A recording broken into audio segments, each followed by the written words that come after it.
اشارہ کرتے ہوئے انشاءاللہ اپنی بات کو مختصر کروں گا۔ سب سے پہلی بات تو یہ ہے کہ آپ کا یہ انعامی مسابقہ بزم سلیمانی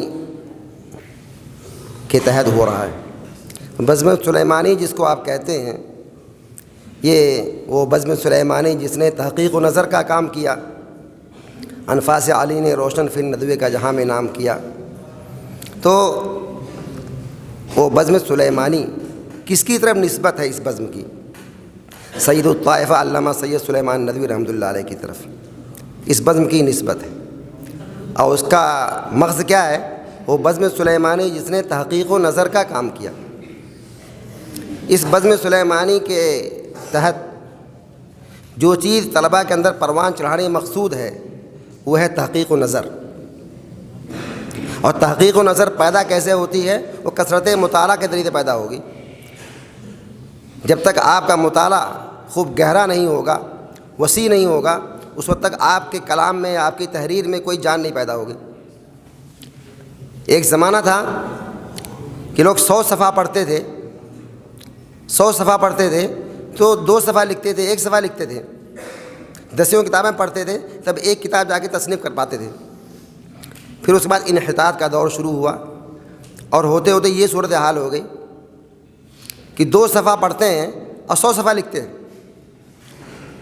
2 صفحہ پڑھ لیا یہاں سے وہاں سے اور 100 صفحہ لکھ ڈالا۔ اور اس کے بعد اور بھی انحطاط آیا کہ اب پڑھے بغیر، مطالعہ کیے بغیر، کچھ یہاں سے سنا کچھ وہاں سے سنا اور پورا مقالہ لکھ ڈالا، لمبے لمبے مقالہ تیار کر دی۔ آپ خود اندازہ لگائیے کہ جس تحریر کے پیچھے عمیق اور گہرا مطالعہ ہوگا، جان اسی میں ہوگی، تاثیر اسی میں ہوگی، علم اسی میں ہوگا۔ اور جس تحریر کے پیچھے کوئی مطالعہ نہیں یا بہت سرسری مطالعہ ہے تو اس میں جان نہیں پیدا ہو سکتی۔ علامہ سید سلیمان ندوی رحمۃ اللہ علیہ کی تحریروں کو پڑھیے۔ ابھی جو موضوع، جو شخصیت آپ کا موضوع سخن تھی، موضوع مقالہ تھی، مولانا حبیب الرحمن خان شروانی، ان کی کتاب پڑھی علماء سلف۔ میں تو ایک بطور نصیحت کے کہتا ہوں کہ علماء سلف آپ حضرات اس کو پڑھ کے دیکھیے گا، تب اندازہ ہوگا کہ اس کے اندر کیا کچھ بھرا ہوا ہے، اور اس کو پڑھنے کے بعد آپ کے اندر کتنا شوق علم کا اور کتنا مجاہدہ کرنے کا، علم کے خاطر کتنے مجاہدے کا جذبہ پیدا ہوتا ہے۔ خیر، غرض یہ کہ آپ کی تحریر میں اگر جان پیدا ہو سکتی ہے تو سب سے بنیادی بات یہ ہے کہ اس کے پیچھے آپ کا گہرا اور عمیق مطالعہ ہونا چاہیے۔ کئی کتابیں پڑھیے، صفحات پڑھیے، اس کے بعد کچھ لکھیے، تب اس میں جان پیدا ہوگی۔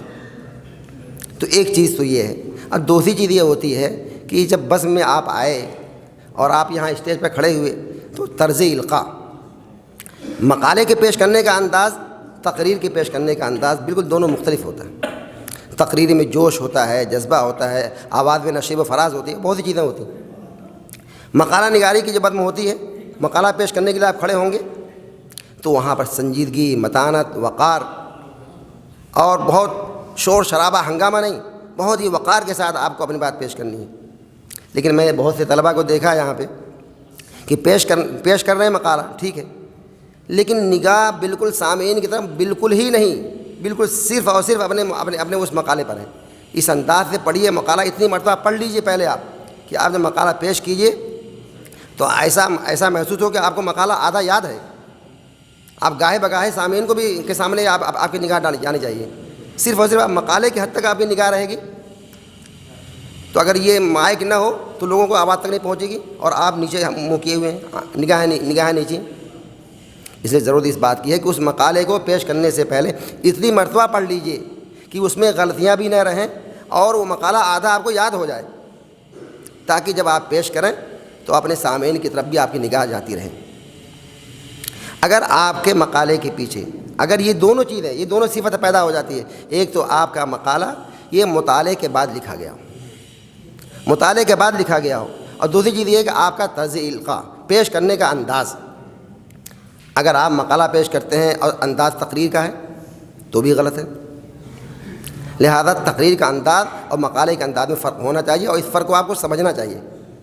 اگر آپ یہ سمجھیں گے تو پھر آپ ایک اچھے مقالہ نگار بن سکتے ہیں۔ ایک اچھے مقالہ نگار بننے کے لیے ضرورت اس بات کی ہے کہ آپ کا مطالعہ وسیع ہو، عمیق ہو، اور اس کے ساتھ ساتھ آپ کو مقالہ پیش کرنے کا ڈھنگ، اور آپ مقالہ لکھیے، آپ نے بہترین اور اچھا آپ نے گہرا مطالعہ کیا ہے، اس کے بعد مقالہ لکھنے کے لیے بیٹھتے ہیں آپ، تو انشاءاللہ ثم انشاءاللہ آپ کے ہاتھ میں جب قلم آئے گا تو آپ کے فکر کے سوتے ہیں وہ وہاں سے مضامین کی آمد شروع ہو جائے گی۔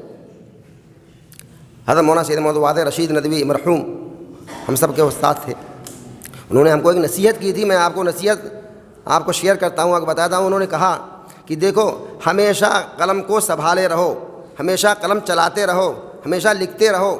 اگر لکھتے رہو گے، قلم ہاتھ میں اگر لیے رہو گے، لکھتے رہو گے، تو مضامین کی آمد کے جو سوتے ہیں وہ کبھی خشک نہیں ہوں گے، بلکہ وہاں سے مضامین کی آمد جاری رہے گی۔ اور اگر تم نے قلم کو رکھ دیا کہ ارے ہم بہت بڑے انشاء پرداز ہیں، ہم بہت بڑے قلم کار ہیں، ہم تو کبھی بھی بیٹھیں گے لکھ لیں گے، اور قلم رکھ دیا تم نے، تو تمہارے فکر کے جو سوتے ہیں جہاں سے فکر کی آمد ہوتی ہے وہ سوتے خشک ہو جائیں گے۔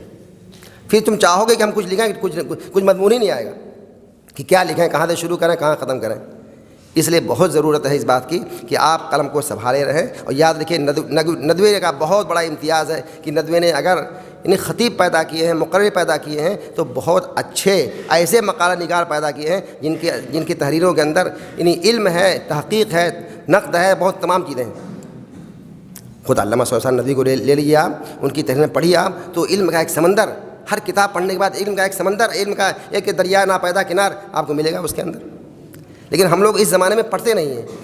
اب تو لڑکوں سے کہیے کہ آپ مطالعہ کر لیجیے تو مطالعہ دیکھنے تیار نہیں ہیں، یعنی کتابوں کا مطالعہ جو پڑھنا ہے چاہے جائے کہ وہ خارجی مطالعہ۔ لہذا آج کل لائبریریاں ہیں سونی ہیں، طلباء شروع سال میں کارڈ مل جاتا ہے لائبریری کا، اور سال کا آخر ہو جاتا ہے اور وہ کارڈ اسی طریقے سے رہ جاتا ہے، سادہ کا سادہ، اور لائبریری ایک مرتبہ نہیں جاتے، جانتے نہیں لائبریری میں کہاں کون سی فن کی کتابیں کہاں لگی ہیں، کہاں سے نکالا ہے، کیا ہے کیا نہیں۔